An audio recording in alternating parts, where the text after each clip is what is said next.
आइए हम सभी फोकस से इधर ध्यान दीजिएगा। प्रभु यीशु मसीह के नाम में आप सभी जितने यहाँ पर बैठे हैं सभी को मसीह मंथन बैठक खरी शिक्षा स्वागत करता है। और यूट्यूब वाले आप सभी को भी मसीह मंथन बैठक खरी शिक्षा में आप सभी का स्वागत है।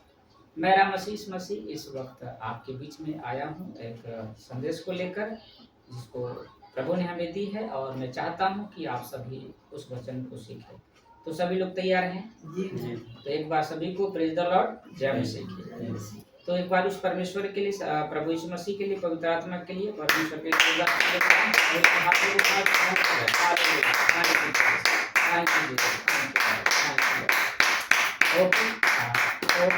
कैसे आप सब हैं? बहुत अच्छे हैं, चंगे भले होंगे जी। यानी मेरे परमेश्वर ने आप सभी के परिवारों को भला चंगा होंगे जी।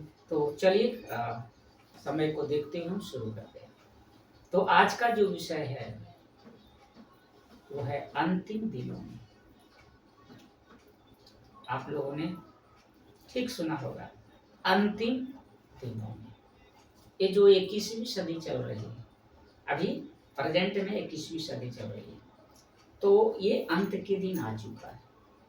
तो उस अंतिम दिनों को लेकर प्रेरित जो पौलुस है, पत्रस है, वो पहले ही हम लोग को अपनी पत्री के माध्यम से हमें चेतावनी दिया था, हमें बता दिया था कि ऐसे समय आएंगे। और वो समय क्या है? आ चुका है। बहुत पहले ये भविष्यवाणी ये पौलुस पत्रस लिख चुका है पत्री में कि ऐसे दिन आएंगे। अब वो आ चुका है, वो है अंतिम दिन। ठीक है ना? वो कौन सा दिन है? अंतिम दिन में। तो ये अंतिम दिन में क्या क्या होगा, पहले ही क्यों परमेश्वर ने पत्री के माध्यम से हम सभी के बीच में ये संदेश पहुंचाया, ताकि हम सचेत हो जाएं, हम जागृत हो जाएं और धैर्यता के साथ, स्थिरता के साथ उस परमेश्वर के बताए हुए रास्ते पर चले, भटके ना। ठीक है ना? तो सबसे पहले आपके बीच में रखूंगा, अंतिम दिनों में कठिन समय आएगा। पहला जो पॉइंट है हमारा, अंतिम दिनों में कठिन समय आएगा। बिल्कुल आएगा, भविष्यवाणी है ना, आएगा, फ्यूचर की बात है ना। तो समय क्या चुका? आ चुका है। ये जो पत्र बहुत पहले लिखा गया है, ठीक है ना? उन दिनों में कहा गया था कि ऐसा समय आएगा, कठिन समय आएगा, और वो आ चुका है। क्या था? पढ़िएगा 2 तीमुथियुस 3 अध्याय वचन 1। एक बाइबल यहाँ भी है, 2 तीमुथियुस 3 अध्याय वचन 1। पर यह स्मरण रख कि अंतिम दिनों में कठिन समय आएंगे। हाँ, पर यह स्मरण रख, स्मरण मतलब जान रख। क्या रख? जान रख कि अंतिम दिनों में कठिन समय आएंगे। हालेलुया। यानी हम सभी को ये पत्र हमें सचेत करता है कि ऐसे दिन आएंगे। वो कौन सा दिन है? कठिन। समझ रहे हैं ना? कठिन। अब इसको देखिए, प्रेरित पौलुस जो है क्या कहता है। यह पत्र प्रेरित पौलुस ने अपने आत्मिक पुत्र तीमुथियुस को लिखा था।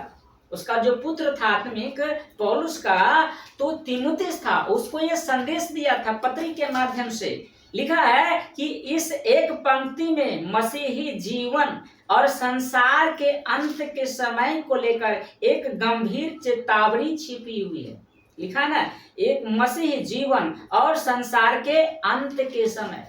एक तो हो गया मसीह जीवन, दूसरा क्या हो गया? संसार के अंत के समय को लेकर ये चेतावनी हमें दी गई है। तो सबसे पहले क्या था? अंतिम दिनों। तो अंतिम दिनों का संकेत क्या है? देखिए बाइबल क्या बताती है। बाइबल के अनुसार, किसके अनुसार? बाइबल के अनुसार यीशु मसीह के पहले आगमन से लेकर उनके दोबारा आने के बीच के पूरे समय को क्या कहते हैं? अंतिम दिन कहा जाता है। जो प्रभु यीशु मसीह आ चुके हैं, और जो दूसरा आगमन होगा जब वो आएंगे, इनके जो बीच की जो घटना घट रही है उसी को हम क्या कहते हैं? अंतिम दिन। और इनके बीच में ऐसी ऐसी घटनाएं घटने वाली है कि आप सोच भी नहीं सकते। प्रभु यीशु मसीह के आने से पहले बहुत कुछ घट जाएगा आपके जीवन में, मसीही जीवन में ऐसी कठिनाई आएंगी। इसलिए वो हमें इस पत्र के माध्यम से चेतावनी दिया जा रहा है। अगर हम आज इस चेतावनी को नहीं समझेंगे तो वो कहता है ना कि गई भैंस पानी में। तो ये कठिन समय में बहुत ध्यान देना होगा मसीह समाज को, ठीक है ना। आगे देखिए, हम लिखते, इसमें लिखा है, पौलुस तीमुथियुस को सचेत कह रहा है। पौलुस जो है तीमुथियुस को सचेत कर रहा है कि जैसे जैसे समय आगे बढ़ेगा, जैसे जैसे समय आगे बढ़ेगा, परिस्थितियां सुधरने के बजाय, परिस्थितियां जो है सुधरने के बजाय आत्मिक रूप से अधिक चुनौतीपूर्ण होंगी, यानी और बढ़ेगा। सुलझने के बजाय क्या होगा? सुधरने के बजाय और परिस्थितियां गंभीर हो जाएंगी, चुनौतीपूर्ण हो जाएंगे। तो सोचिए कि क्यों कह रहा है, क्यों होगा, आगे देखेंगे। कठिन समय, इसका इंग्लिश में लिखा है प्रीलियस टाइम्स। यहाँ यूनानी भाषा के जिस शब्द का उपयोग हुआ है उसका अर्थ केवल मुश्किल नहीं, लिखा है कठिन समय का मुश्किल नहीं बल्कि भयानक, ध्यान दीजिएगा शब्द को, बल्कि भयानक, खतरनाक या नियंत्रित करने में कठिन होता है। यह कठिनाई किसी बाहरी संकट जैसे युद्ध, बीमारी, जैसे युद्ध हो रहा था ना, वो घटना नहीं है, वो बाहरी घटना हो गया, ठीक है ना। अंदर की घटना नहीं है, आंतरिक घटना नहीं है, वो बाहरी घटना जैसे युद्ध, बीमारी से अधिक मानव चरित्र के पतन और झूठी शिक्षाओं के कारण होगी। पौलुस कह रहा है कि बीमारी से कठिन परिस्थितियां नहीं होगी, युद्ध से जितना नहीं होगा, जितना खतरनाक किससे होगा? झूठी शिक्षा को। समझ में आ रही है? जितना बीमारी से परिस्थितियां गंभीर नहीं होगी, जितना झूठी शिक्षा से होगी। झूठी शिक्षा समझ रहे हैं ना? ये इसी बात को आज हमें समझना, क्योंकि जैसे जैसे कठिन समय आ रहा है, शिक्षा देखिए कैसे चल रहा है।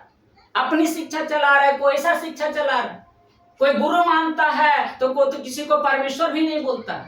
ऐसे ऐसे जगह है जहां इस परमेश्वर को बोला है, यीशु का नाम नहीं लेता है, खाली परमेश्वर कहता है, प्रभु से नहीं कहता। कुछ ऐसे जगह कि यीशु को गुरु बनाता है, प्रभु से कहता ही नहीं। तो ये क्या है? यही तो कठिन समय आएगा। इसी के लिए तो पौलुस आपको और हमें ये पत्र के माध्यम से सचेत कर रहा है, जागरूक कर रहा है कि ऐसे कठिन समय आएंगे, बल्कि सुधरने के बजाय और चुनौतीपूर्ण हो जाएंगी, ठीक है ना। अब देखिए आगे हम देखेंगे, यानी ये लिखा है कि झूठी शिक्षाओं के कारण होगी। किसके कारण होगी? झूठी शिक्षा। अब समझ में आ रहा होगा, जो धीरे धीरे आप खरी शिक्षा से जुड़े हैं, अब धीरे धीरे प्रतिदिन आप इस वचन को सीखते जा रहे हैं, तो आपको पता चल रहा होगा कि सच में झूठी शिक्षा बहुत चल रही है। अब दूसरे पॉइंट में आते हैं, बने रहेंगे हम लोग के साथ। अंतिम दिनों में आज का जो विषय आप लोग से मैं बातें कर रहा हूँ, यूट्यूब वाले आप सभी से, वो है अंतिम दिन। हमारा टॉपिक ही अंतिम दिन है। तो दूसरा पॉइंट कहता है, अंतिम दिनों में हंसी ठट्ठा करने वाले आएंगे। मजाक जिसको कहते हैं ना, यीशु का नाम लेगा लेकिन क्या करेगा? ठट्ठा उड़ाते। ऐसे समय आएगा अंतिम दिनों में। अंतिम दिनों में हंसी ठट्ठा करने वाले आएंगे। पढ़िएगा, बाइबल निकालिए, दूसरा पत्रस 3 अध्याय पीछे होगा। दूसरा पत्रस 3 तीमुथियुस के पीछे होगा।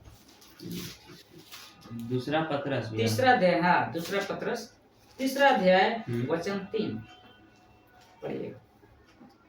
पहले यह जान लो कि अंतिम दिनों में हंसी ठट्ठा करने वाले आएंगे, जो अपनी ही अभिलाषाओं के अनुसार चलेंगे।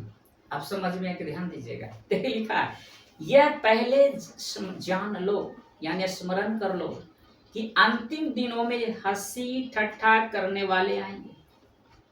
सोच के देखिए कब पत्र लिखा गया है, और ये अभी हो रहा है। अंत का समय में ऐसा होगा। हंसी ठट्ठा करने वाला आएंगे जो अपने ही अभिलाषा, अर्थात क्या होता है, यानी अपने शरीर की ख्वाहिश को पूरा करने के लिए ऐसे सेवक खड़ा हो जाएगा, ऐसे पास्टर खड़ा हो जाएगा जो सिर्फ अभिलाषाओं की पूर्ति करने के लिए आपसे बातें करेगा।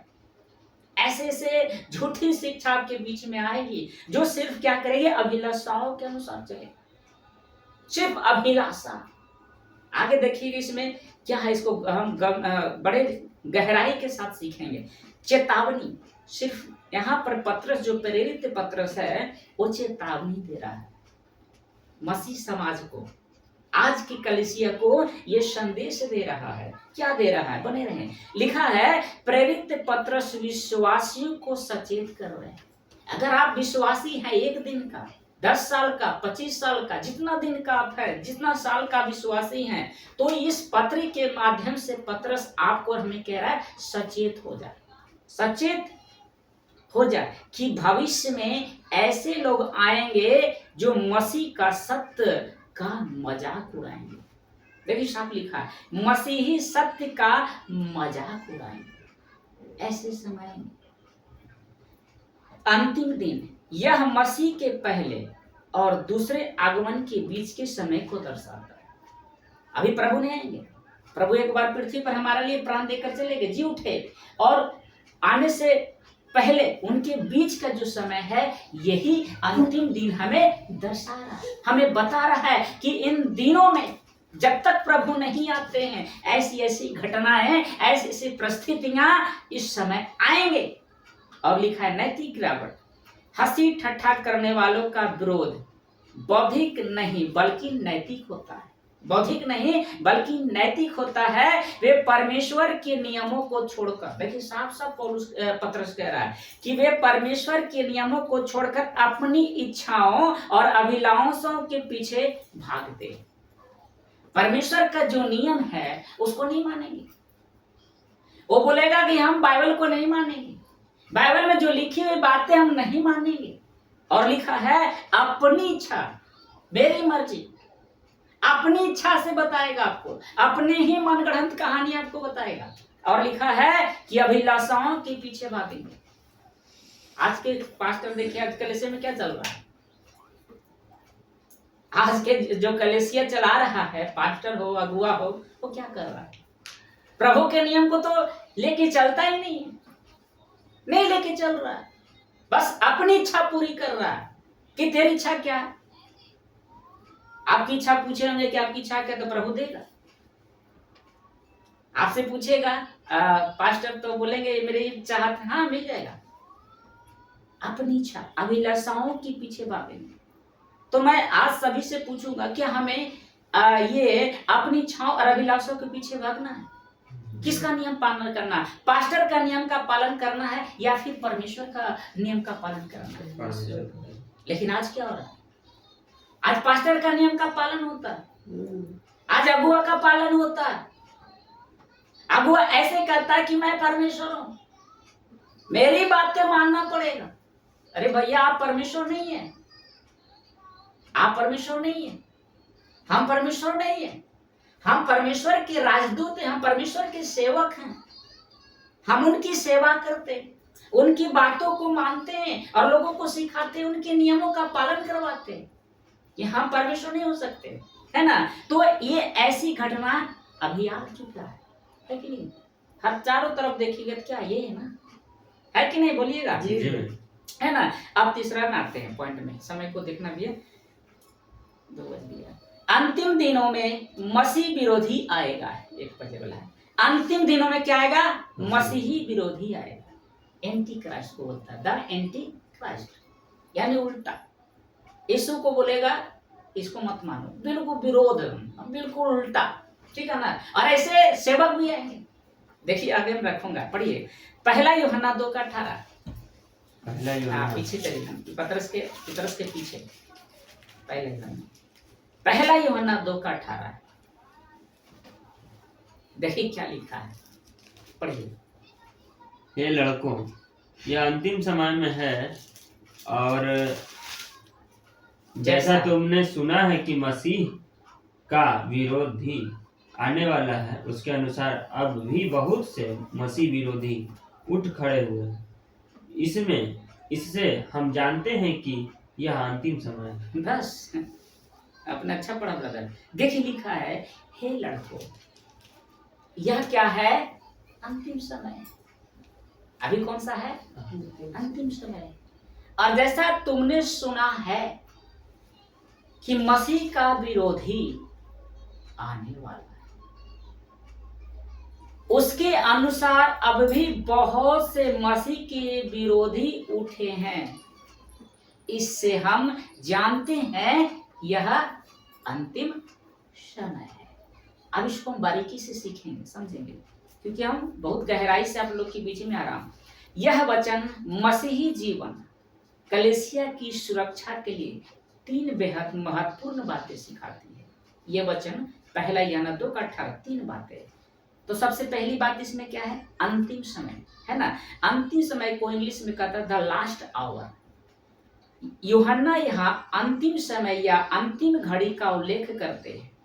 मसीह धर्मशास्त्र अर्थात बाइबल यीशु मसीह के पहले आगमन, क्रूस पर मृत्यु और पुनरुत्थान और उनके दूसरे आगमन के बीच के पूरे काल को क्या कहते हैं? अंतिम समय कहते हैं। दूसरा पॉइंट इसी में, मसीह विरोधी का आना, इसका इंग्लिश में कहता है द एंटी क्राइस्ट, उसको मसीह विरोधी कहते हैं। विश्वासियों ने पहले ही सुना था कि अंत के दिनों में एक मुख्य मसीह विरोधी आएगा जो पूरी तरह से ईश्वर का विरोध करेगा, उसका खिलाफ होगा।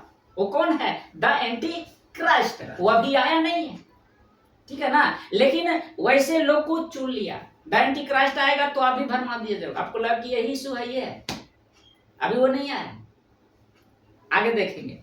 इसी का तीसरा पॉइंट बताए थे ना, 3 पॉइंट इसमें है। तो बहुत से मसीह विरोधी, मेनी एंटी क्राइस्ट, बहुत से मसीह विरोधी है।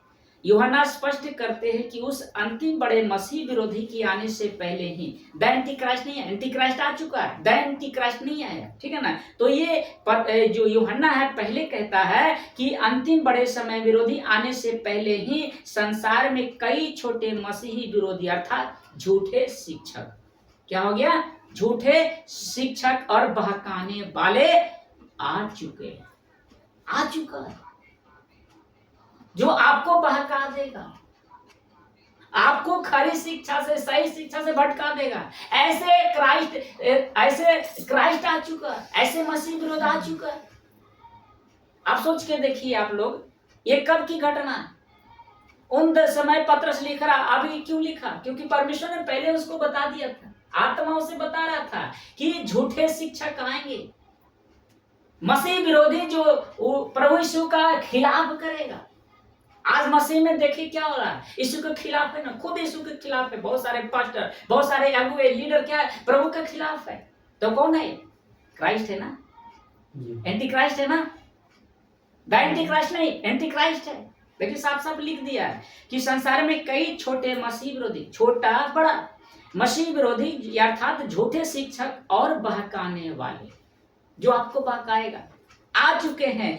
यही इस बात का प्रमाण है कि हम अंतिम समय में क्या कर रहे हैं?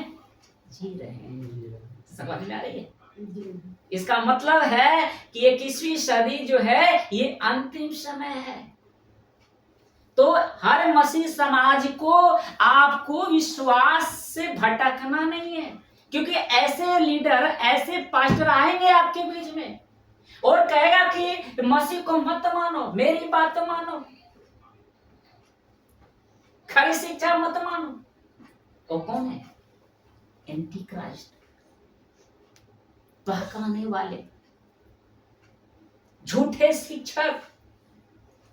और ये इस बात का प्रमाण है कि हम अंतिम समय में जी रहे हैं।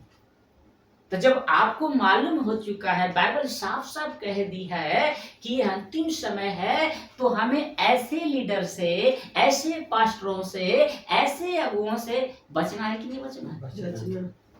बहकाने वाले आएंगे, लेकिन हमें बहकना नहीं है। वो ऐसा करेगा कि परमेश्वर के खिलाफ आपको करवा देगा। वो कौन है? एंटी क्राइस्ट है, वो मसीह विरोधी है, वो परमेश्वर का नहीं है, वो मसीह का इनकार करेगा। आपके द्वारा मसीह का इनकार कर देगा।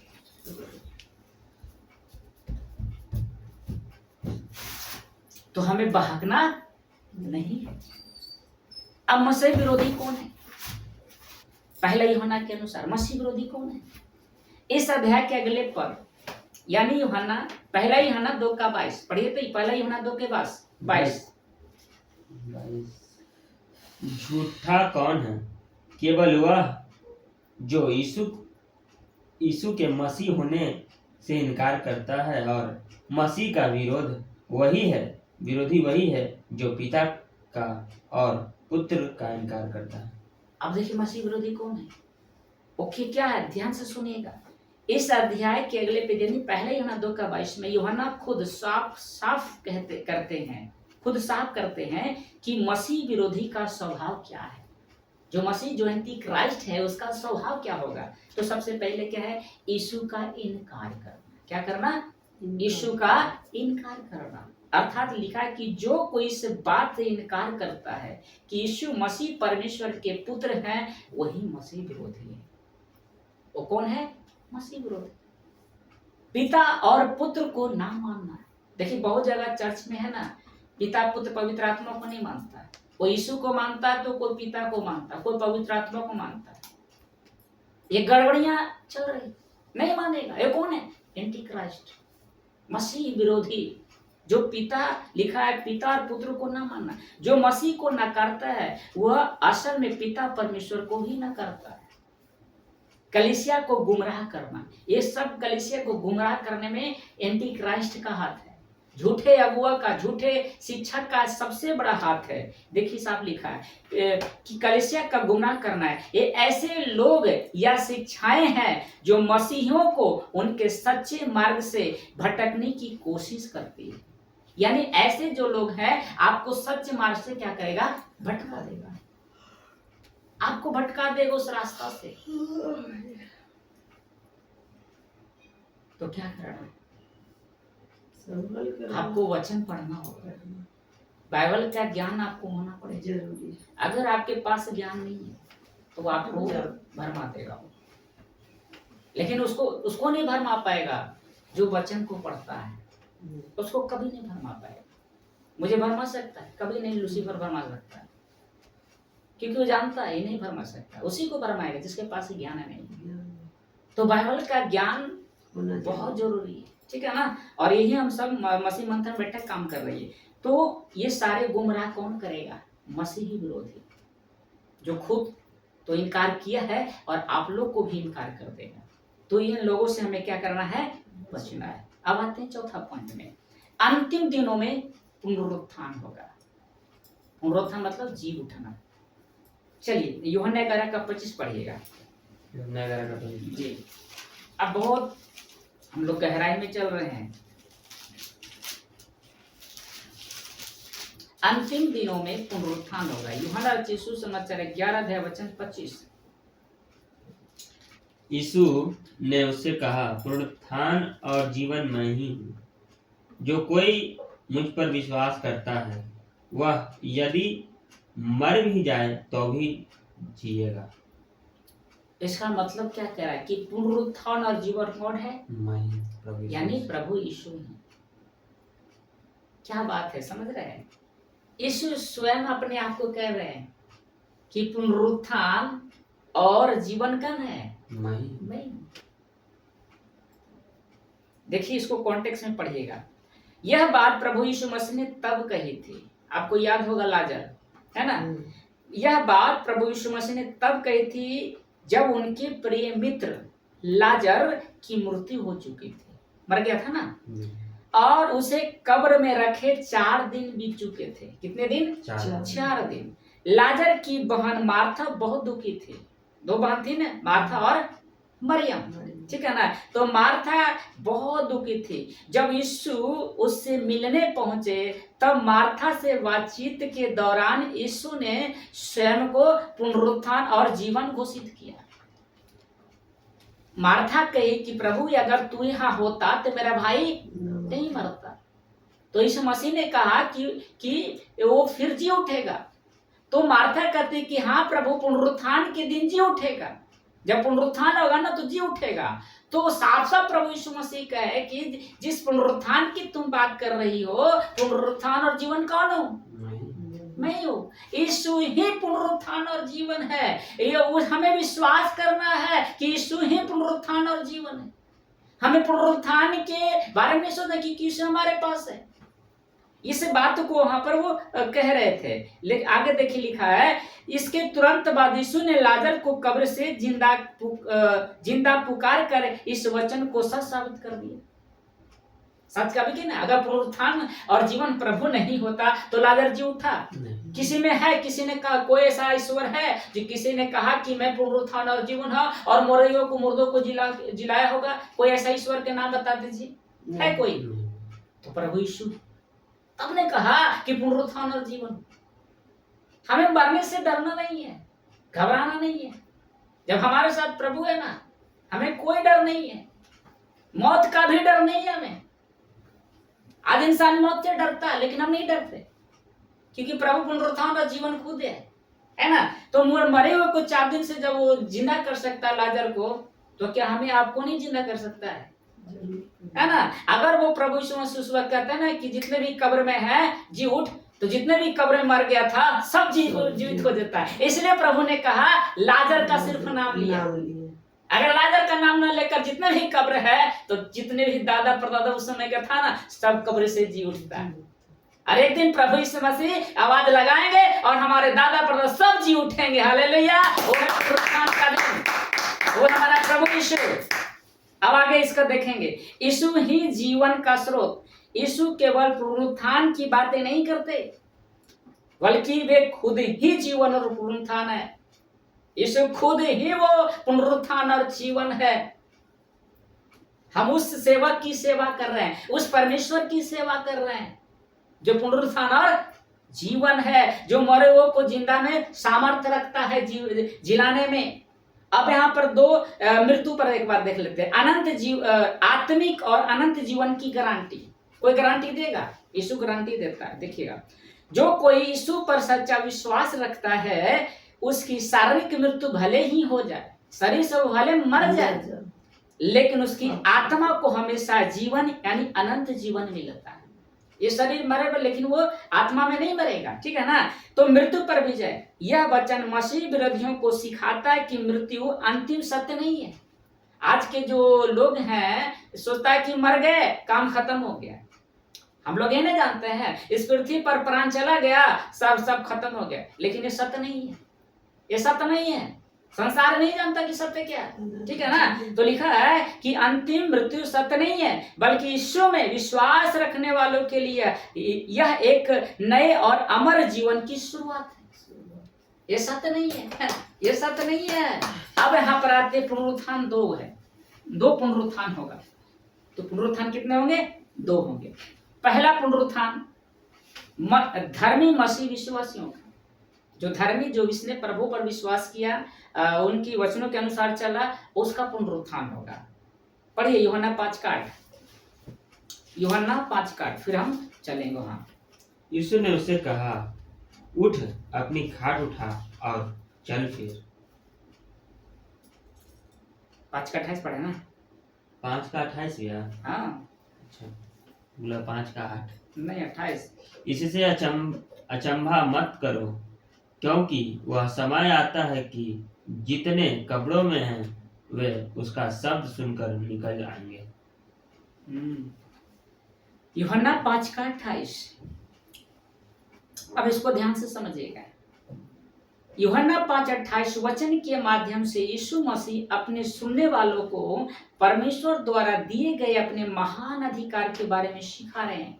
इसके मुख्य बिंदु निम्नलिखित है। एक है शारीरिक मृत्यु अंतिम अंत नहीं है। शारीरिक जो मृत्यु है अंतिम अंत नहीं है। यीशु स्पष्ट करते हैं कि जो लोग मर चुके हैं और कब्रों में हैं, उनका अस्तित्व पूरी तरह समाप्त नहीं हुआ। जो कब्र में मर गया है उसका अस्तित्व अभी समाप्त नहीं हुआ। ये यीशु कह रहे हैं। यीशु की आवाज की शक्ति, यीशु की आवाज की शक्ति। यीशु लाजर को यीशु मसीह ने की आवाज लगाई था ना, तब ना जीवित हुआ था ना। जी तो यीशु की आवाज की शक्ति अंतिम दिनों में, यीशु की आवाज में इतनी सामर्थ्य होगी, यीशु की आवाज में इतनी सामर्थ्य होगी कि उसे सुनकर सदियों पहले मर चुके लोग भी क्या होंगे, जीवित उठेंगे। हालेलुया। इतनी सामर्थ्य होंगे कि वो सब मरने से क्या करेंगे, जीवित उठेंगे। अब है आश्चर्य ना करने की सलाह उस समय के यहूदी यीशु के दावों पर हैरान हो रहे थे कि कैसे जीवित कर दिया लाजर को, हैरान हो रहे थे। इसलिए यीशु ने कहा, इस बात पर अचंभा मत करो, इस बात पर अचंभा मत करो, क्योंकि इससे भी बड़ा चमत्कार पुनरुत्थान होने वाला है। हालेलुया। उससे भी चमत्कार नहीं कि लाजर को जिंदा करके मत मार, इससे भी जब जब जब लोग कब्र से उठेंगे ना, वो सबसे बड़ा चमत्कार होगा। वो दिन देखने लायक होगा। हम लोग सब मर के जी उठेंगे और सब उसके सामने होंगे, आगे रखेंगे, आगे बढ़ेंगे, हम लोग सीखेंगे। और लिखा है, अब निकालिए एक वचन है, प्रकाशित वाक्य 20 अध्याय, डायरेक्ट पीछे चले जाएंगे। प्रकाशित वाक्य 20 अध्याय उसका 6 पढ़ेंगे। जी 6। धन्य और पवित्र वह है जो इस पहले पुनरुत्थान का भागी है। ऐसों पर दूसरी मृत्यु का कुछ भी अधिकार नहीं, पर वे परमेश्वर और मसीह के याजक होंगे और उसके साथ 1000 वर्ष तक राज करेंगे। 1000 वर्ष तक। ध्यान दीजिएगा, प्रकाशित वाक्य उसका 20 अध्याय उसका 6वां पद कहता है, धन्य और पवित्र हुआ है, धन्य और पवित्र हुआ है जो इस पहले पुनरुत्थान का भागी है। धन्य कौन है? जो धर्मी विश्वासी है, जिसने यीशु मसीह पर विश्वास किया और उसके अनुसार उसने जीवन को जिया, उसको कहते हैं धन्य है और पवित्र है। ठीक है ना। ऐसे पर दूसरी मृत्यु का अधिकार नहीं। जो मसीह यीशु पर विश्वास करता है, उसकी नियमों, उसकी आज्ञाओं पर चलता है, तो वचन कहता है कि उस पर मौत का अधिकार नहीं। हेलो, समझ में आ रही है तो बोलिएगा। जी नहीं समझ में आ रही, मैं समझाने की कोशिश करूंगा। दूसरों पर, ऐसों पर दूसरी मृत्यु का अधिकार नहीं। इसका मतलब हुआ जब न्याय प्रभु यीशु मसीह करेगा तो एक को नरक में डालेगा, तो हमें नरक में डालने की जरूरत है ही नहीं है, क्योंकि हम धन्य हैं और पवित्र हैं। इसलिए वो प्रकाशित वाक्य में कह रहे यूहन्ना कि धन्य है और पवित्र हुआ जो पहले पुनरुत्थान का भागी है। ऐसों पर दूसरी मृत्यु का अधिकार नहीं। दूसरी मृत्यु ही सब सत्य है, पहली मृत्यु कोई दिक्कत नहीं है, लेकिन दूसरी मृत्यु ही तय करेगा कि आप स्वर्ग जाओगे कि नरक जाओगे। ये दूसरी मृत्यु तय करेगा। ठीक है ना। तो लिखा है कि ऐसे पर दूसरी मृत्यु का अधिकार नहीं, पर वे परमेश्वर और मसीह के याजक होंगे और उसके साथ 1000 वर्ष तक राज करेंगे। 1000 साल तक वो राज करेगा। अरे 70 साल 80 साल नहीं, पूरे 1000 हम राज करेंगे।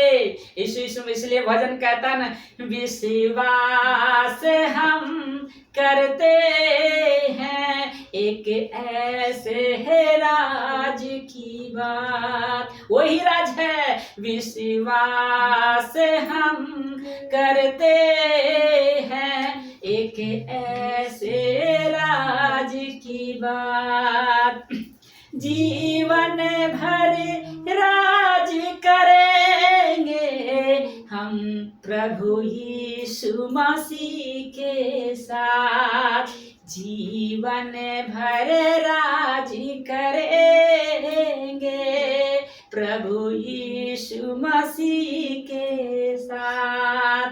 हमारा मृत्यु कुछ बिगाड़ नहीं सकता है, ये मृत्यु हमें हरा नहीं सकता है। अरे हम तो 1000 साल के लिए जीने के लिए हम लोग जन्म लिए। हालेलुया। 1000 साल तक है, हमें डरने की जरूरत नहीं है। हम हम प्रभु के वचन के अनुसार चलेंगे, उनके नियमों का पालन करेंगे, उसकी आज्ञा पर चलेंगे। हमें झूठे शिक्षक एंटी क्राइस्ट के लोगों के झूठे आवागम में हमें नहीं आना है। बाइबल जैसा कहता है, जैसा करना है, तभी धन और पवित्र होंगे और 1000 साल के लिए क्या करेंगे? राज्य करेंगे। 1000 साल के लिए राज्य करेंगे। Hallelujah, hallelujah. अब इसको गहराई से सीखेंगे। प्रकाशित वाक्य 20 अध्याय 6, इसे 3 भागों में समझा जा सकता है, 3 तरीके से। पहला पुनरुत्थान, फर्स्ट रेजरेक्शन, ठीक है ना। यह आत्मिक रूप से मसीह में मरे हुए और विश्वास से योग्य संतों के जी उठने को दर्शाता है। ध्यान से समझिएगा। पहला जो पुनरुत्थान है उसको में लिखा है कि यह आत्मिक रूप से मसीह में मरे, जैसे हम मसीह में मर जाएंगे, है ना, एक दिन तो मरना सबको, हम मसीह में मर गए, और विश्वास से योग्य संतों यानी जो विश्वास योग्य हैं जी उठने को दर्शाता है। जो लोग इस श्रेणी में आते हैं वे सीधे स्वर्ग के राज्य और अनंत जीवन के अधिकारी बनेंगे। समझ रहे हैं ना? जो मसीह की तरह, इस कहने का मतलब यहाँ पर लिखा है कि मसीह में मरे विश्वास योग्य संतों के जी उठने को दर्शाता है। अगर आप प्रभु यीशु मसीह के वचन के अनुसार चलेंगे, मसीह में मर जाएंगे, तो आप क्या करोगे? स्वर्ग जाओगे। जो मसीह में मरेगा वो कहाँ जाएगा? डायरेक्ट स्वर्ग में जाएगा। इसलिए लिखा हुआ है कि सीधे क्या होगा? वे सीधे स्वर्ग के राज्य में क्या करेंगे? और अनंत जीवन के अधिकारी बनते हैं। ठीक है ना। और इसका दूसरा जो मृत्यु है, दूसरी मृत्यु का कोई अधिकार नहीं, यानी no power of second death, no power, कोई अधिकार नहीं। तो लिखा है बाइबल में दूसरी मृत्यु का अर्थ अंतिम अग्नि की झील है। दूसरी मृत्यु का क्या? अग्नि की झील या ईश्वर से हमेशा के लिए अलग हो जाना। आप परमेश्वर से हमेशा के लिए क्या हो जाएंगे? अलग हो जाए। वो कौन है? दूसरी मृत्यु, ठीक है ना, जिसको कहते हैं नरक। जिसको क्या कहते हैं? नरक। नरक एक ऐसा ध्यान है कि जहां परमेश्वर नहीं रहेगा, जहां परमेश्वर है ही नहीं, वो है दूसरी मृत्यु। ठीक है ना। पहले पुनरुत्थान के संतों को इस भयानक दंड से पूरी तरह मुक्ति मिल जाएगी। हम लोगों को क्या होगा? इस दंड से क्या हो जाएगा? मुक्ति मिल जाएगी। ठीक है ना। अब तीसरा पॉइंट में से कहता है 1000 साल का शासन, जिसको कहते हैं मिलेनियल रीजन, यानी ये जी उठे संत पृथ्वी पर प्रभु यीशु मसीह के साथ मिलकर 1000 वर्षों तक रजाओं और याजकों या जिसको पृष्ठ कहते हैं की तरह शासन करेंगे। यानी आप और हम क्या करेंगे? यीशु की तरह सिंहासन के सामने, जो हमारा सिंहासन है प्रभु, वहां बैठकर हम राज करेंगे। यानी राजा की तरह हम क्या करेंगे? राज करेंगे। कौन करेगा? जो जी उठेगा, जो स्वर्ग जाएगा, 1000 साल के लिए प्रभु के साथ क्या करेगा? राज्य करेगा। हम गुलामी में नहीं रहेंगे, हम राज्य करेंगे। ऐसा होगा वो पुनरुत्थान के दिन। याद रखेंगे, बने रहिए हमारे साथ। अब है कहता है ये पहला थिस्सलुनीकियों निकालिएगा। पहला थिस्सलुनीकियों आपको मिलेगा तीमुथियुस से पहले। तीमुथियुस पढ़ रहे तो उसके पहले थिस्सलुनीकियों मिलेगा। उसका पढ़ना है आपको 4 अध्याय 13 से पढ़िएगा। 4 अध्याय 13 से, हाँ 13 से पढ़िएगा। हे भाइयों, हम नहीं चाहते कि तुम उनके विषय में जो सोते हैं अज्ञानी रहो। हाँ। ऐसा न हो कि तुम दूसरों के समान शोक करो जिन्हें आशा नहीं। 14, 15, 16। क्योंकि यदि हम विश्वास करते हैं कि यीशु मरा और जी भी उठा, तो वैसा ही परमेश्वर उन्हें भी जो यीशु में सो गए हैं उसी के साथ ले आएगा। क्योंकि हम प्रभु के वचन के अनुसार तुमसे यह कहते हैं कि हम जो जीवित हैं और प्रभु के आने तक बचे रहेंगे, सोए हुए से कभी आगे न बढ़ेंगे, क्योंकि प्रभु आप ही स्वर्ग से उतरेगा। उस समय ललकार और प्रधान दूत का शब्द सुनाई देगा और परमेश्वर की तुरही फूकी जाएगी, और जो मसीह में मरे हैं वे पहले जी उठेंगे। 17, तब हम जो जीवित और बचे रहेंगे उनके साथ बादलों पर उठा लिए जाएंगे कि हवा में प्रभु से मिले, और इस रीति से हम सदा प्रभु के साथ रहेंगे। हालेलुया। अब देखिए, बने रहिए। अब इसको समझिए बड़े ध्यान से। ये थिस्सलुनीकियों, प्रकाशित वाक्य में अभी हम लोग ने देखा ना, ये थिस्सलुनीकियों, ये भी पौलुस का ही पत्री में इसको संदेश दिया है। ध्यान दीजिएगा, लिखा है कि हे भाइयों, हम नहीं चाहते। ये जो थिस्सलुनीकियों जो है, इस पत्री के माध्यम से हमें कह रहा है कि हे भाई, हम नहीं चाहते कि तुम उनके विषय में जो सोते हैं अज्ञान रहो। सो रहे जो ना, अज्ञान ना रहो। ऐसा ना हो कि तुम औरों की नाई सो करो जिन्हें आशा नहीं। क्योंकि यदि हम प्रतीति करते हैं कि यीशु मरा और जी उठा, तो वैसे ही परमेश्वर उन्हें भी जो यीशु में सो गए हैं उसी के साथ ले जाएंगे। वचन 15, क्योंकि हम प्रभु के वचन के अनुसार तुमसे कहते हैं कि हम जो जीवित हैं और प्रभु के आने तक बचे रहेंगे, तो सोए हुए से कभी आगे ना बढ़ेंगे। वचन 16, क्योंकि प्रभु आप ही स्वर्ग से उतरेगा। लिखा है, आप ही खुद, ध्यान दीजिएगा शब्द को, क्योंकि प्रभु आप ही स्वर्ग से उतरेगा। उस समय ललकार और प्रधान दूत, जो दूतों का जो प्रधान है, दूत का शब्द सुनाई देगा और परमेश्वर की तुरही फूकी जाएंगी। ये इसको आप दिमाग में सोच के रखिए कि ये ऐसी लिखा हुआ होने वाला नहीं। ये घटना घटेगा, होगा। प्रभु आएंगे, जरूर आएंगे। बहुत लोग को समझ में नहीं आता कि ये तो लिखा हुआ है, थोड़ा हो जाएगा, लेकिन ये सत्य है। लिखा है, क्योंकि प्रभु आप ही स्वर्ग से उतरेगा। उस समय ललकार और प्रधान दूत का शब्द सुनाई देगा और परमेश्वर की तुरही फूकी जाएंगी। और लिखा है कि जो मसीह में मरे हैं वे पहले क्या करेंगे? जी उठेंगे। हालेलुया। अरे आप और हम पहले जी उठेंगे। पहले हम लोग कब्र से जी उठेंगे, पहले हम लोग जी उठेंगे। वचन 17-18 इसको नहीं लिख पाए, 17-18 फिर से पढ़ दीजिएगा, इसमें नहीं लिख पाए। तब हम जो जीवित और बचे रहेंगे उनके साथ बादलों पर उठा लिए जाएंगे कि हवा में प्रभु से मिले, और इसी रीति से हम सदा प्रभु के साथ रहेंगे। इस प्रकार इन बातों से एक दूसरे को शांति दिया करो। हाँ, एक दूसरे को क्या करा है? शांति दिया करो। ध्यान दीजिएगा, शब्द को बड़ा ध्यान से समझिएगा। हम 18 पढ़ेंगे ना, 17 से 18 पढ़ेंगे, बाकी हम 15 तक हो गया। कि लिखा है 17 में, तब हम जो जीवित और बचे रहेंगे उनके साथ बादलों पर क्या करेंगे? उठा लिए जाएंगे कि हवा में प्रभु से मिलेंगे। हवा देख रहे हैं, वहां हम लोग मिलेंगे। वहां जमीन नहीं रहेगा, हवा रहेगा, और वहां पर हम लोग जाकर प्रभु से मिलेंगे। इसलिए भजन करता है ना, भजन सुने होंगे, आपको भजन याद है? बादलों पर, हाँ, यीशु आने वाला है, ये भी सुने होंगे। एक और एक भजन है, वो मुझे अभी याद नहीं आ रहा है, आएगा तो बता दूंगा। तो यहाँ पर लिखा है, तब हम जो जीवित और बचे रहेंगे उनके साथ बादलों पर उठा लिए जाएंगे और हवा में प्रभु से मिले, और इसी रीति से हम सदा प्रभु के साथ रहेंगे। एक कड़ी ने सदा के लिए। उसी समय जब बादलों पर हम प्रभु यीशु से मिलेंगे और उसी समय से हम उनके साथ रहेंगे। और लिखा है 18, इस प्रकार इन बातों से एक दूसरे को शांति दिया करो। बताते रहो कि नहीं, तुम बादलों पर मिलोगे, तुम सदा के लिए जी उठोगे, है ना। एक दूसरे के लिए हमें सांत्वना देना, शांति देना। हम सब प्रभु के लोग हैं ना, तो हम प्रभु से मिलेंगे। इस बात पर हम विश्वास करते हैं कि हम बादलों पर मिलेंगे।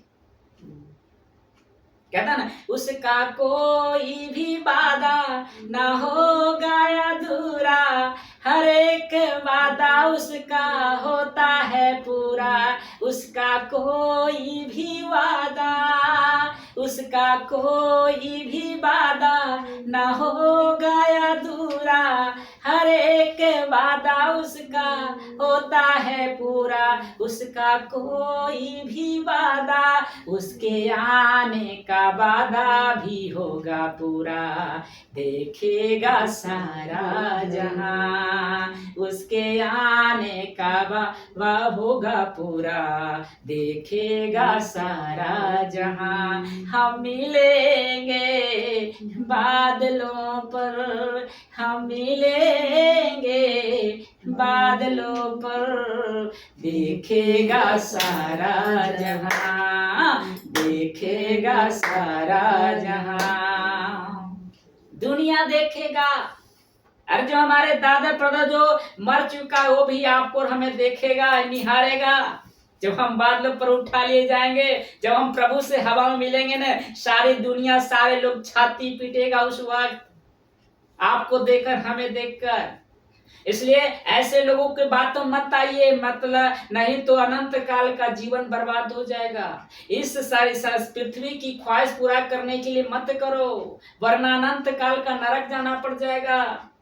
इसलिए मैं शारीरिक अभिलाषाओं के पीछे मत भागना है, सुख विलास के पीछे नहीं भागना है, नहीं तो फिर वही हाल होगा जैसा निर्धन धनवान व्यक्ति का हुआ था।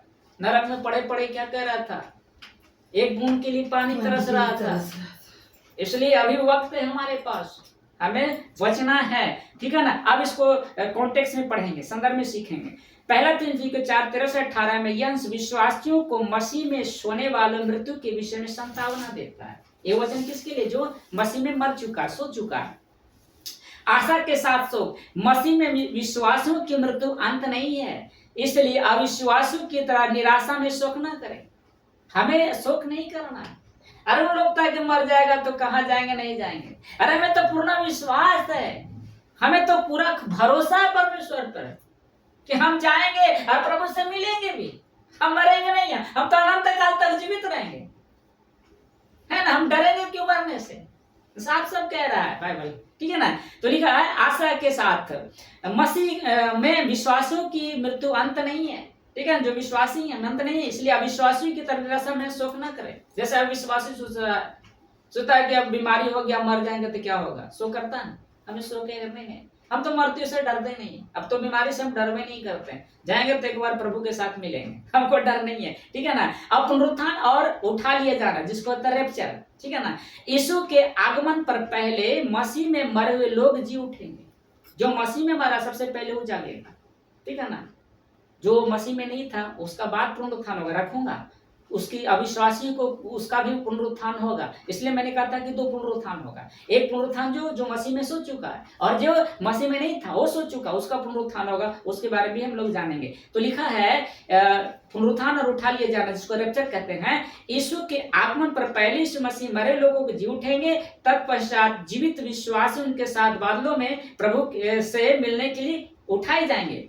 अनंत संगति, यानी यह मिलन विश्वासियों को हमेशा के लिए प्रभु के साथ रहने का मार्ग प्रशस्त करता है। संतावना, इन वचनों का उद्देश्य विश्वासियों को एक दूसरे का ढाढ़स बांधने के लिए प्रेरित करता है। एक दूसरे को क्या कहता है, ढाढ़स बांधने के लिए, ठीक है ना। यह संदेश थिस्सलुनीकियों के लिए आशा और स्थिरता का संदेश था, जो आज भी विश्वासियों के लिए संतावना का क्या है, स्रोत है। ये वचन हमें संतावना दे रहा है, हमें बता रहा है, ठीक है ना। तो हमें कुछ भी ऐसे सोचना नहीं है संसार की तरह, विश्वासों की तरह। अब आते हैं दूसरा पुनरुत्थान। ये दूसरा पुनरुत्थान किसका होगा? पहला पुनरुत्थान तो हम लोग जानेंगे कि जो मसीह में मर गया है उसका पुनरुत्थान होगा। अब दूसरा पुनरुत्थान किसका होगा? सभी अधर्मी पापी का। दूसरा पुनरुत्थान किसका होगा? अधर्मी, जो अधर्मी है, जो प्रभु को नहीं माना, और जो पापी हैं उसका पुनरुत्थान है। पढ़िए यूहन्ना 5:29-28 में पढ़े थे, 29 पढ़िएगा। यूहन्ना 5 का भी है। हाँ 5 का रखने, उसमें 8 पढ़े, 28 पढ़े थे ना, 29 पढ़ना है। जिन्होंने भलाई की है वह जीवन के पुनरुत्थान के लिए जी उठेंगे, और जिन्होंने बुराई की है वह दंड के पुनरुत्थान के लिए जी उठेंगे। अब समझना है, जिसने अच्छा प्रभु की जैसा वचन कहता है उस वचन के अनुसार किया है तो उसका पुनरुत्थान होगा, और जो नहीं किया, भलाई बुराई ही किया, वो दंड के लिए जी उठेंगे। यहाँ पे ध्यान दीजिएगा, समझिएगा। यह है ना, जिन्होंने भलाई की है वे जीवन के पुनरुत्थान के लिए जी उठेंगे, अनंत के लिए, ठीक है ना। और जिन्होंने बुराई की वे दंड पुनरुत्थान के लिए जी उठेंगे। यानी जितने भी पाप करके मर गया है, सो गया, धर्मी है, वो भी जी उठेगा। ऐसा नहीं कि सिर्फ मसीह में मारा वही उठेगा, नहीं, उसको भी प्रभु उठाएगा। लेकिन क्यों उठाएगा? सिर्फ दंड देने के लिए। ठीक है ना। उसको दंड देने के लिए प्रभु जगाएगा, उसको भी कब्र से निकालेगा ताकि उसको दंड दे सके। ये पृथ्वी पर परमेश्वर ने हमें भेजा है, एक मकसद है हम सबका, और वो मकसद आज संसार अपनी अभिलाषा में भुला दिया है। कोई नशा में है, कोई व्यभिचार में है, कोई गलत काम में है, ऐसे लोग फंस चुका है। तो क्या उसको दंड परमेश्वर नहीं देगा? हाँ, उसको परमेश्वर छोड़ देगा? ना ना, परमेश्वर प्यार करता है लेकिन दंड भी देता है, इस बात को याद रखिएगा। बहुत सारे हमारे अगुए जो है ना, सोचता है परमेश्वर तो प्यार करता है लेकिन वो दंड थोड़ा देगा, वो तो दयालु है, वो तो क्षमा कर देता। हेलो, बोलता है ना ये, वो तो क्षमा कर देता भैया, पाप करो जा दो, प्रभु क्षमा कर दे।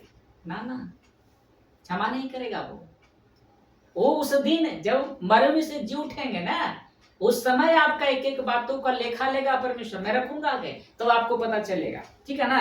तो देखिए ये जो यूहन्ना 5 जो है उसका 29 जो हम लोगों ने पढ़ा, उसका हम बाहरी गहराई से सीखेंगे। देखिए लिखा है, यह वचन प्रभु यीशु मसीह के उन दावों का हिस्सा है जहां वे न्याय करने और मृत्यु को जीवन देने के अपने अधिकार को प्रकट करते हैं। 2 प्रकार की पुनरुत्थान। यीशु स्पष्ट करते हैं कि भविष्य में 2 प्रकार का जी उठना यानी पुनरुत्थान होगा। पहला उन लोगों के लिए जो मसीह में विश्वास रखकर भले काम करते हैं, जैसे हम लोग हो गए, ठीक है ना, भले काम करते उन्हें शाश्वत जीवन मिलेगा यानी अनंत जीवन मिलेगा। और दूसरा उन लोगों के लिए जो परमेश्वर के विमुख रहकर बुराई का मार्ग चुनते हैं, यानी परमेश्वर को छोड़कर बुराई का ही मार्ग चुनते हैं, और उन्हें लिखा है उन्हें न्याय और दंड का सामना करना पड़ेगा। उनको क्या करना पड़ेगा? न्याय और दंड का सामना करना पड़ेगा। कर्म और विश्वास का संबंध है। यह पद यह नहीं सिखाता कि मनुष्य केवल अच्छे कर्मों से उद्धार पा सकता है। आज बहुत सारे जो आपके पड़ोसी जो लोग कहते हैं कि अच्छा कर्म करो, कहता है ना कि कर्म से ही तू स्वर्ग जाएगा, तो कर्म से आप स्वर्ग नहीं जाओगे, ठीक है ना। कितने लोग होता है पाप करता है, लूट लेता है, गरीबों मार देता है, बोलता है ना अच्छा कर्म किए ना। हेलो, गलत काम करके गलत पैसा लाते हैं, कुछ बांट दिए, कुछ गरीबों में दे दिए, तो अच्छे कर्म ने हुआ, तो क्या वो स्वर्ग चला जाएगा? नहीं, नहीं जाएगा, नहीं आप जा सकते। ध्यान से सुनिएगा, लिखा है कि मनुष्य केवल अपने अच्छे कर्म से उद्धार नहीं पा सकता है, बल्कि यूहन्ना की पूरी पुस्तक, जैसे यूहन्ना 3:16 तो आप लोग को पता होगा कि परमेश्वर ने जगत से ऐसा प्रेम है ना। यूहन्ना 3:16 फेमस है। और 5:24, देखिए 5:24 क्या लिखा है? यूहन्ना 5:24 में क्या है? मैं तुमसे सच सच कहता हूँ, जो मेरा वचन सुनकर मेरे भेजने वाले पर विश्वास करता है, अनंत जीवन उसका है, मेरे हाँ, और उस पर दंड किया गया नहीं, यस, परंतु वह मृत्यु से पार होकर जीवन में प्रवेश कर चुका है। हाँ, जो मेरे भेजियों को ग्रहण करता है, इसका मतलब कौन हुआ? जो प्रभु के सेवक आपके बीच में आते हैं, जो उन पर विश्वास करता है, तो वो क्या करेगा? अनंत जीवन जिएगा। समझिए बातों को, स्पष्ट करती है कि सच्चा विश्वासी ही मनुष्य के जीवन को बदलता है। आज हम लोग कितने गलत शिक्षाओं में थे, जीवन को कौन बदला? एक सेवक, परमेश्वर का सही मार्ग देने वाला, उसने हमें क्या किया? जीवन को बदलता है, और वही भलाई के कार्य के रूप में प्रकट होता है, ठीक है ना। तो ऐसे सेवक जो हैं प्रभु की ओर से, वो एंटी क्राइस्ट नहीं है, मसीह विरोधी नहीं, ठीक है ना। तो मसीह विरोध क्या करेगा? आपको भटका दे, आपको नरक की लेके जाएगा, तो हम ऐसे से बचना है। अब देखिए ये प्रकाशित वाक्य निकालिए, ये अंतिम वचन है, 20 अध्याय एकदम लास्ट में, प्रकाशित वाक्य 20, हाँ, उसका 11 से पढ़िएगा। 11 से जी 11 से पढ़िए। अभी लगता है 6 पढ़ते ना, 11 से, अब 11 से जी।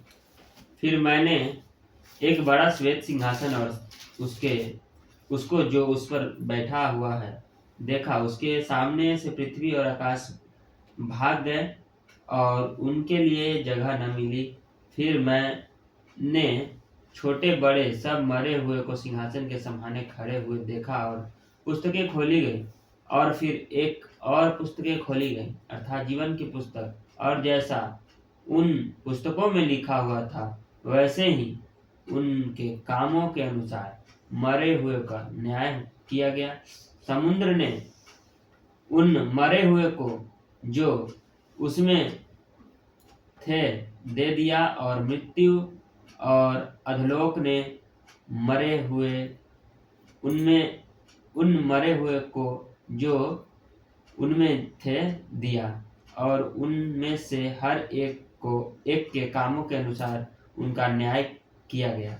मृत्यु और अधोलोक आग की झील में डाले गए।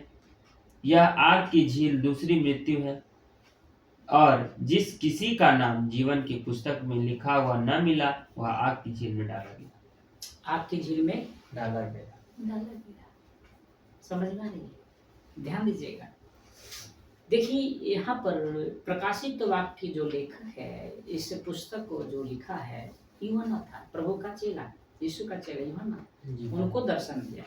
तो जब वो दर्शन देखा तो क्या देखा, ध्यान से बड़े सुनिएगा। ये दर्शन स्वयं प्रभु यीशु मसीह ने उसको दिखाया था, यूहन्ना को। तो ये पुस्तक लिखा गया था जिसको कहते हैं प्रकाशित वाक्य, ठीक है ना।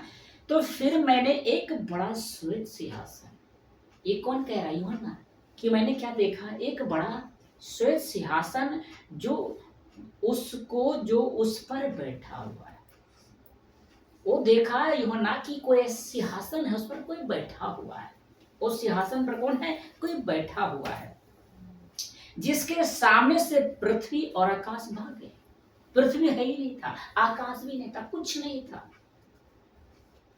जैसा पृथ्वी में देखते हैं ना, पृथ्वी नहीं था, ना आकाश था जो हम देखते हैं, कुछ भी नहीं था। लिखा कि भाग गए और उनके लिए जगह ना मिली, जगह ही नहीं था, कुछ भी जगह नहीं था। अब 12 में देखेंगे, लिखा है फिर क्या देखा, आपको नींद आ रही, ध्यान दीजिएगा। फिर मैंने छोटे बड़े सब मरुओं को, देखिए छोटा से लेके बड़े जितने भी मरे हुए थे, ठीक ना, मरे हुए को सिंहासन के सामने खड़ा हुआ देखा। जो घर में मर गया, जन्म लिया, बाहर मर गया, कोई 1 साल के बाद मर गया, ठीक है ना। तो वो सब जो है सिंहासन के सामने क्या है, खड़ा है। ऐसा देख रहा है यूहन्ना दर्शन को। और पुस्तकें खोली गई। क्या हो खोली गई, पुस्तकें यानी बहुत सारे पुस्तक। और फिर एक और पुस्तक खोली गई, एक और पुस्तक खोला गया, यानी वहां पर पुस्तक है बहुत सारे हैं, एक और पुस्तक खोली गई। फिर एक पुस्तक खोली गई, अर्थात जीवन की पुस्तक, यानी जो आखिरी जो पुस्तक खोला गया दोबारा, तो कौन था, जीवन की पुस्तक था। और आपको और हमें उसी में नाम होना ही चाहिए। जीवन की पुस्तक में नाम है तभी 1000 साल के लिए जी उठेंगे। अगर नहीं है तो फिर 1000 साल से ऊपर अनंत काल के लिए आपको नरक जाना पड़ेगा, ठीक है ना। तो लिखा है कि पुस्तकें खोलेगी, अर्थात जीवन की पुस्तक, और जैसे उन पुस्तकों में लिखा हुआ था, उस पुस्तक जब खोला गया, लिखा हुआ था, उनके कर्मों के अनुसार मरों का न्याय किया गया। जैसा उस पुस्तक में लिखा था वैसे ही उन सभी छोटे बड़े जो मरे हुए सेशन के सामने खड़ा था, सबको क्या किया, न्याय किया गया। जैसे जज सुनाता है ना, वो जज हमारा परमेश्वर होगा, परमेश्वर के पुत्र प्रभु यीशु होगा, और वो आदेश देगा, वो दंड देगा, वो न्याय करेगा कि आपको स्वर्ग जाना है या फिर नरक जाना है। ये सब प्रभु यीशु मसीह उस समय करेंगे, ठीक है ना। वचन आगे हम देखेंगे 13। और समुद्र में उन मरे हुओं को उसमें था दे दिया, जो मरा हुआ था उसमें डाल दिया। और लिखा है, मृत्यु और अधोलोक ने मरे हुओं को जो उनमें थे दिया। लिखा है, और उनमें से हर एक के कर्मों के अनुसार उनका न्याय किया गया। यानी वो पृथ्वी पर क्या किया नहीं किया, उस पुस्तक में सारा बायोडाटा था, उसका हर चीज किस्सा कहानी था। उसने जो जन्म से लेकर पृथ्वी तक जितना साल जिया था, उसका पूरा बायोडाटा उस पुस्तक में लिखा हुआ था कि इसको क्या दंड मिला नहीं मिला, उसके अनुसार उसको क्या किया, न्याय किया गया। और वचन लिखा है 14, और मृत्यु और अधोलोक भी आग की झील में क्या किए, डाले गए। और यह आग की झील तो दूसरी मृत्यु है। और वचन 15, और जिस किसी का नाम जीवन की पुस्तक में लिखा हुआ ना मिला। हेलो, ध्यान दीजिएगा, ये जिस पुस्तक ये सपोज दैट मान लीजिए कि जीवन की पुस्तक है, ठीक है ना। तो लिखा है कि और जिस किसी जिस किसी का नाम जीवन की पुस्तक में लिखा हुआ न मिला। इस पुस्तक में ध्यान दीजिए, इधर देखिए, ये पुस्तक में सभी का नाम है, जितने भी है ना सबका इस पुस्तक में नाम, और देखा गया कि इस पुस्तक में उसका नाम ही नहीं। उस पुस्तक में क्या है, नाम नहीं है, तो लिखा है कि वो आग की झील में डाला गया। अगर इसमें आपका नाम नहीं मिला, उसी वक्त आपको आज्ञा देगा स्वर्गदूत को कि जाओ और इसको नरक में क्या कर दो, डाल दो। तो सबसे ज्यादा, सबसे हमारा फोकस क्या है, इस जीवन की पुस्तक में नाम को दर्ज करना। इस पुस्तक में ही आपका नाम होगा, तभी आप 1000 साल तक के लिए प्रभु तक राज्य करेंगे, 1000 वर्ष तक, वरना आप अनंत काल के लिए कहाँ जाएंगे, नरक। तो हमें और आपको क्या करना है, कौन सा पुस्तक में नाम लिखवाना चाहते हैं? ये और पुस्तक वहां खोला गया, देख रहे हैं ना। अधलोक, उसमें एक और पुस्तक है जिसको नरक की कहते हैं पुस्तक, अधलोक, ठीक है ना। तो ये घटना उस समय पहले ही हो चुका कि ऐसा अंत समय में होगा और हो रहा। तो इतना जो भी आज के संदेश में जो कुछ भी आपने सीखा, सबसे फोकस क्या था, क्या फोकस था बताएंगे आप? जीवन की पुस्तक में तो फोकस क्या दिया, हमें किससे बचना है, गलत शिक्षाओं से, हाँ शिक्षा से, गलत शिक्षा। सबसे बड़ा फोकस हमें शिक्षा को देखना है। शिक्षा अगर शिक्षा सही नहीं है तो आप नरक ही जाओगे। सारा खेल शिक्षा का है, ज्ञान का है। मसीह मंथन बैठक यही काम कर रही है, ठीक है ना। तो ऐसे लोगों से बचिए जो अपनी अभिलाषाओं के कारण काम करेंगे, पीछे भागेंगे, परमेश्वर के नियम का तो पालन ही नहीं करेंगे, ठीक है ना। तो कैसा लगा आज का वचन, यूट्यूब वाला आप सब बताएंगे। चलिए प्रभु आप सबको बहुत सारा बताएंगे। Thank you Jesus, thank you Jesus.